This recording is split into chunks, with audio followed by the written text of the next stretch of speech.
Bom, você viu aí alguns exemplos, né, de resultados de investigações feitas pela polícia, a gente já mostrou aqui. Muitas vezes essas investigações seguem em sigilo e a opinião pública só toma conhecimento quando o caso é concluído. Processos que podem levar tempo, que demandam dedicação e muita tecnologia. E daqui a pouco começa aqui na capital um workshop sobre perícia, assunto que a gente conversa a partir de agora com o diretor do Departamento de Polícia Técnica Científica, Jefferson Mendes, e também com o advogado Roberto Tardelli, que inclusive foi o promotor de justiça durante um caso de grande repercussão nacional, o caso Richthofen, né? Bom dia, sejam bem-vindos. Bom dia. Bom dia. Bom dia, muito obrigado pelo convite. Bom, a gente sempre traz, infelizmente, casos de crimes que acontecem em todo o país, aqui em Manaus não é diferente, e muitas vezes a opinião pública fica ansiando por uma resposta imediata. Mas o processo segue, a investigação muitas vezes não é passado na mídia, o passo a passo dessa investigação. Como é que hoje o Brasil está preparado, de fato, para proceder nesse tipo de atividade, de investigações que a gente vê muito bem nos filmes que vêm de fora? A gente não conhece exatamente o que é feito aqui no país. A gente tem que separar duas coisas. Os filmes também são obras de ficção, não é? Né? Eles dão tudo certo, o mocinho ganha no fim, porque isso já está combinado antes do filme começar. Tudo rápido no tudo filme, rápido, né? O Brasil está melhorando muito a produção pericial e isso é muito importante para a população. Por quê? Porque melhora a qualidade da prova. O que significa dizer isso? Significa dizer que a possibilidade de uma pessoa inocente vir a ser condenada começa, historicamente, a diminuir. Isso é uma grande notícia que se dá. Porque não há nada pior para uma pessoa do que ser injustamente condenada. Esse tempo é necessário mesmo, Esse tempo né? é necessário, a maturação é necessária, a pesquisa é necessária, o dado científico, porque antes da investigação, até poucos anos atrás, até algumas décadas atrás, ela se baseava praticamente na prova testemunhal. Que é uma prova válida, uma prova que os tribunais aceitam, mas é uma prova de risco. Quando a gente tem no perito o grande vetor da investigação criminal, aquilo que é da palavra da pessoa, que vem com emoção, que vem com raiva, com ódio, com medo, começa a sair e dá lugar àquilo que vem como um fato cientificamente provado. Então, diante do fato científico, o argumento da condenação começa a ficar ou mais sólido ou descartado de vez. De tal sorte que o que se pretende fazer com tudo isso é reduzir de uma forma dramática, de uma forma bastante importante, aquilo que é o nosso grande pavor, que é o erro judiciário. Agora, Jefferson, em se tratando de polícia científica, técnica científica, né? O estado do Amazonas tem evoluído bastante, tem comprado equipamentos. Agora, o que se ouve é que, às vezes, a demanda, né, não consegue atingir aí, porque a oferta é muito grande, em se tratando de crimes no nosso cotidiano. Como é que está essa situação hoje para o estado? Sem dúvida, hoje nós estamos avançando com o apoio sempre do governo do estado.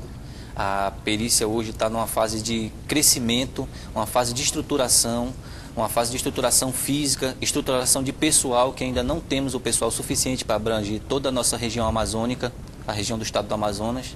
E no que diz respeito a equipamentos, o governo está investindo, o governo estadual, o governo federal, e está deixando a nossa perícia cada vez mais equipada. Mas ainda não chegou a um nível que a gente consiga, por exemplo, sair da região metropolitana, né? Não, infelizmente ainda não. Mas nós temos um planejamento para 2015 começarmos um trabalho de interiorização da perícia. Tivemos várias reuniões, inclusive na Câmara Municipal dos Vereadores de Manacapuru. Pretendemos implantar um projeto piloto, iniciando por Manacapuru, para começar a atender a nossa região do interior do estado. E aquela região de Manacapuru é uma região que abrange vários municípios, ou seja, vários municípios serão atendidos pelo serviço pericial. E como é que está a situação da capacitação dos profissionais? A gente aqui no Amazonas precisa importar ainda de outras partes do país, ou até mesmo de outros países, para ter uma mão de obra capacitada? Olha, o Amazonas, graças a Deus, está bem servido de profissionais super capacitados. Os nossos peritos, a maioria tem mestrado e doutorado, são peritos especializados tanto aqui no estado do Amazonas, como em parceria com a Universidade Federal do Amazonas, em parceria com o INPA, e também nós encaminhamos os nossos peritos para fazer alguns cursos de capacitação, inclusive nos Estados Unidos. Agora, doutor Tardelli, a gente sabe que trabalhar com essa situação toda requer cada vez mais equipamentos avançados que têm um custo muito elevado. Hoje, o estado de São Paulo talvez seja aí, IBH, um dos maiores exemplos, né, de perícia técnica. O que hoje, efetivamente, com poucos recursos, se pode fazer, se pode dizer que é o ideal ter num estado, numa capital, no estado brasileiro como um todo? Nós temos que partir de algumas bases elementares, não é? Nós temos que ter, por exemplo, legistas.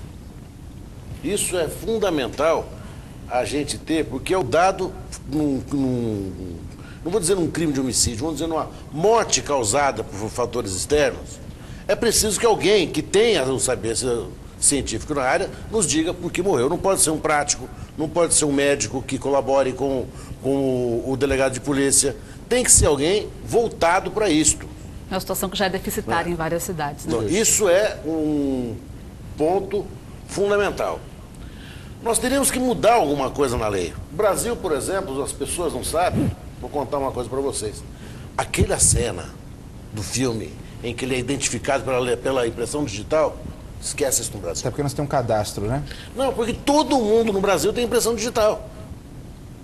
Todos os brasileiros que tiraram o RG, têm impressão digital. Isso é uma loucura. Por quê? Porque se todo mundo tem, significa o seguinte, ninguém tem. É um banco tão grande de dados que ele não consegue ser mobilizado. O que se faz? Olha, nós não precisamos identificar civilmente as pessoas, a gente vive uma democracia, né? Passa a ser identificado aquelas pessoas que começam a ter repertório criminal na vida. Você começa a diminuir o número de espaço amostral para pesquisar. Você pode, hoje em dia, o criminoso pode chegar numa casa, pegar aquela taça linda do filme da Julia Roberts, colocar o dedão lá e deixar, se não puser o nome dele embaixo, ele nunca será identificado. Quer dizer, é preciso ter em mente que todas as necessidades têm que ser adaptadas a cada situação. Nós temos que adaptar, o mundo mudou, nós temos que nos adaptar a um mundo novo. E esse, inclusive, é um dos temas do workshop que acontece hoje, né? Vamos lembrar o horário e o local em que acontece? Sim, o local do nosso workshop será no auditório do Ministério Público, a partir das 8 horas, e iniciaremos. Essa data é uma data alusiva ao dia, em comemoração ao Dia do Perito Criminal. E convidamos, no caso do Dr. Roberto Tardelli, que teve a participação essencial como promotor no caso da Suzane von Richthofen. Convidamos também o perito criminal, o Dr.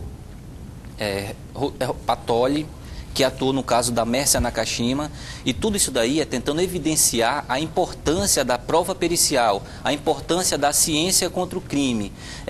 Está sendo investido muito, existe a tecnologia para ser empregada, agora falta, às vezes, até mesmo um pouco de vontade de política pública para investir na tecnologia e na ciência, para solucionar esses diversos crimes que nós encontramos aqui no estado do Amazonas. Então tá aí, você que quer discutir esse assunto, não perca o workshop. Muito obrigada pela presença de vocês. Obrigado, Nós que agradecemos. Bom trabalho logo mais. Bom trabalho.